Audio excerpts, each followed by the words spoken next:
NSS കോളേജിലെ 1ാം വർഷ ബിരുദ വിദ്യാർത്ഥിയും ABVPയുടെ ചെങ്ങന്നൂരിലെ സജീവ പ്രവർത്തകനുമായിരുന്ന വിശാലിന് 2012 ജൂലൈ 16-നാണ് കുത്തേറ്റത്. ചികിത്സയിലിരിക്കെ 17-ാം തീയതി മരിച്ചു. ക്രിസ്ത്യൻ കോളേജിൽ സംഘടനാ പ്രവർത്തനത്തിനെത്തിയ വിശാലിനെ ക്യാമ്പസ് ഫ്രണ്ട് പ്രവർത്തകർ ആക്രമിക്കുകയായിരുന്നു. ABVP പ്രവർത്തകരായ വിഷ്ണു പ്രസാദിനും ശ്രീജിത്തിനും ആക്രമണത്തിൽ പരിക്കേറ്റു. ആദ്യം ലോക്കൽ പോലീസ് കേസ് അന്വേഷിച്ചു. പരാതിയെ തുടർന്ന് അന്വേഷണം സംസ്ഥാന ക്രൈംബ്രാഞ്ചിന് കൈമാറി.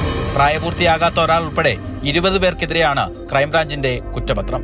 സാക്ഷികളായിരുന്ന KSU SFI പ്രവർത്തകർ വിചാരണ വേളയിൽ മൊഴി മാറ്റി. തുടർന്നിവർ കൂറുമാറിയതായി പ്രോസിക്യൂഷൻ കോടതിയെ അറിയിച്ചു. കേരളത്തിലെ വിദ്യാർത്ഥി സമൂഹം ഒന്നടങ്കം ക്യാമ്പസിലെ കൊലപാതകങ്ങളെ എതിർത്ത് നിൽക്കുന്ന സമയത്ത് SFIയും KSU കൂറുമാറിക്കൊണ്ട് ക്യാമ്പസ് ഫ്രണ്ട് പോലെ ക്യാമ്പസുകളിൽ തീവ്രവാദവും അക്രമവും ഭീകരവാദവും പടർന്ന സംഘടനയ്ക്ക് കൂട്ടുനിൽക്കുകയാണ്.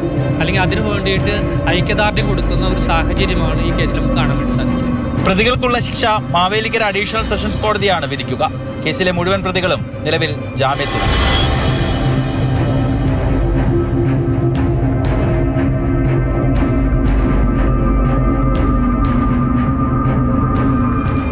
മാതൃഭൂമി ന്യൂസ് ആലപ്പുഴ.